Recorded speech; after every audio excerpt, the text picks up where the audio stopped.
Thanks for tuning in. All right, so basically the story is today, like, is it a crime? Like, am I doing something bad by criticizing somebody? And is it the right of a woman to kill the baby, right? Is that really the right? And am I, um, inciting some sort of quarrelsome behavior? Like, am I picking a fight that I shouldn't pick, right? Is it really the right of a woman? Is it really her body and her choice, right? The body of the woman only, and it doesn't have anything to do with the baby or the father, right?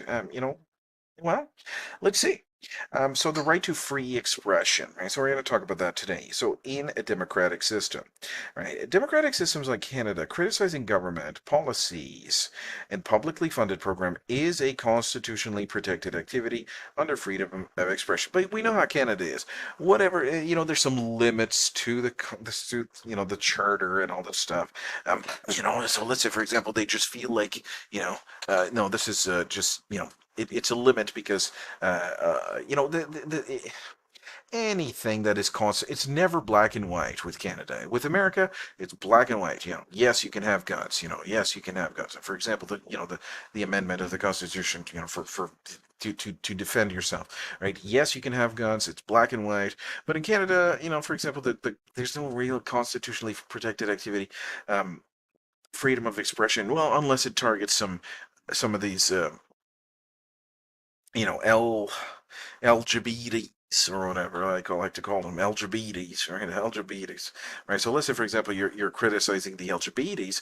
Well, you can't do that because it's not constitutionally protected activity, protected under freedom of expression anymore. Because we're basically making up the Constitution as we go. That's how I see it anyway. Maybe I'm wrong.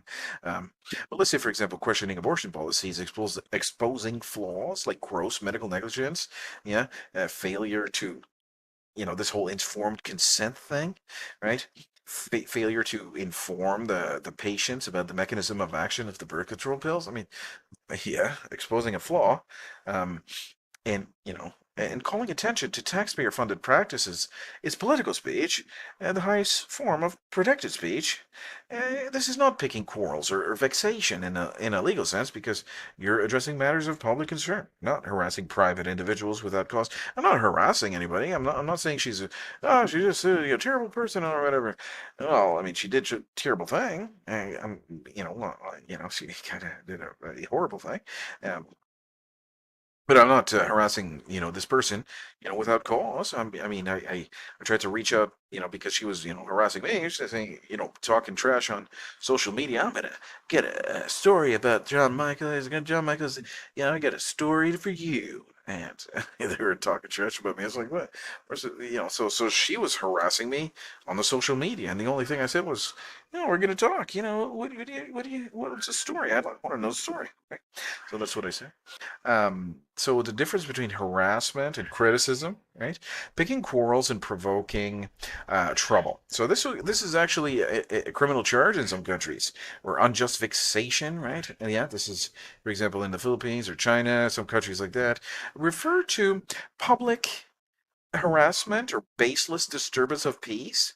Criticizing abortionists for their role in publicly funded programs, as long as you do so truthfully and without threats, is a legitimate act of accountability. It's an accountability thing, right? They don't like that. Well, they don't like accountability. You're not spreading lies about individuals. You're addressing the ethical, medical, and legal implications of their professional practice. Government. You know what? how many doctors did I have? My grandfather. Okay, my grandmother's father, and also my grandmother's brother, and also my other grandmother's brother. He died young. He was an anesthesiologist, a real doctor. Yeah. So you don't see me criticizing their practice. I get another cousin, I get one more cousin that's a doctor. I'm not really criticizing his practice. But anyway, yeah. I do certainly do criticize this kind of, that it's not a practice. It's practice makes perfect, but this kind of practice makes an absolute failure of your entire career, man. This is I'm addressing the unethical, right, nature of happens when you violate your oath of the Hippocratic Oath, right? The Hippocratic Oath very, very clearly says don't do this, and of course she does it all the time.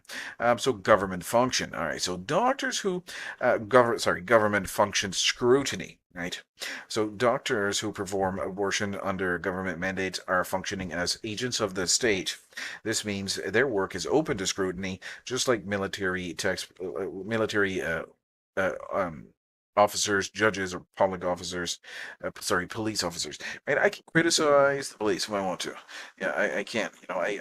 I can criticize the judge. I can criticize the foreign policies. For example, I can criticize that, and I should be free to do that in this type of democratic country. Right? This is how the country will grow. That's the point of this whole, you know. Uh, how should I say? Activism, right? Activism will ensure the growth of the nation. It's kind of stagnant right there because so many people are leftists. eh? But anyway, taxpayer funds gives the public a legitimate interest in how procedures are carried out. Exposing possible, ethical lapses is oversight, not hooliganism. Right? I'm not stirring up trouble or provoking quarrels or something like that. Yeah, provoking. How do we put this here? The picking quarrels or provoking trouble, right? That's an actual criminal charge in China. Let's say, for example, I criticize abortion in China. I would be picking quarrels and provoking trouble. That's what I'd be doing, and I could literally go to jail. I could, which I'm not going to do anyway. So, oh man, this is terrible, terrible, terrible thing. All right. So your advocacy should always remain evidence based. Well, it is. It's respectful. Well, sometimes not. Factually grounded, morally grounded, right? Um, you know, I'm really having a hard time to say respectful because I mean it's the stuff of a thousand nightmares, right? But I'm not swearing. I'm not getting all angry and all that stuff, right? It is as respectful as this kind of as egregious as the subject matter is. Avoiding personal attacks or violent rhetoric protects you legally and morally. Yeah. So courts and governments draw a bright line between political criticism, which is protected, and harassment or incitement, which is not protected, right? By staying on the right side of this line, you can justify, sorry, by staying on the right side of this line, you can highlight injustice without giving authorities an excuse to silence you.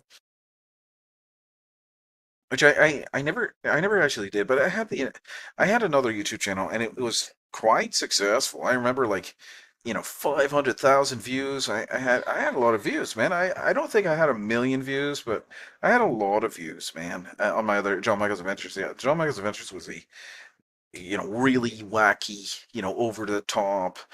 People just couldn't handle it, right? It was so in your face, and everybody's like, "Well, I've never seen this kind of stuff before."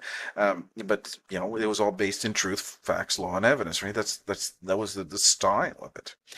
It did well, right? But then, the YouTube channel got shut down.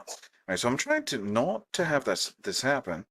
But this is not hooliganism, unjust vexation, or picking quarrels and provoking trouble, because those crimes require harassment, disorderly conduct, or the intent to cause nuisance without a legitimate purpose.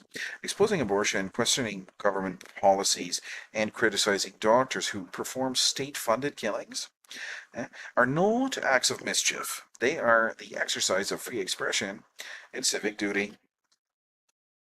To raise one's voice against the destruction of human life, paid for taxpayers, is not baseless provocation, but reasoned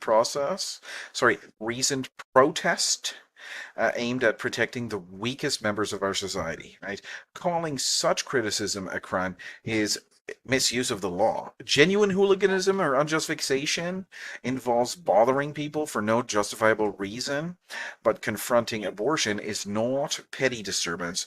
It is a matter of life and death. The intention is not to irritate or cause trouble for its own sake, but to awaken society to the reality of abortion, to the reality of an innocent blood being shed. Criminalizing moral dissent would mean, outlawing conscience itself. Thank you very much for tuning in. See ya. Bye bye.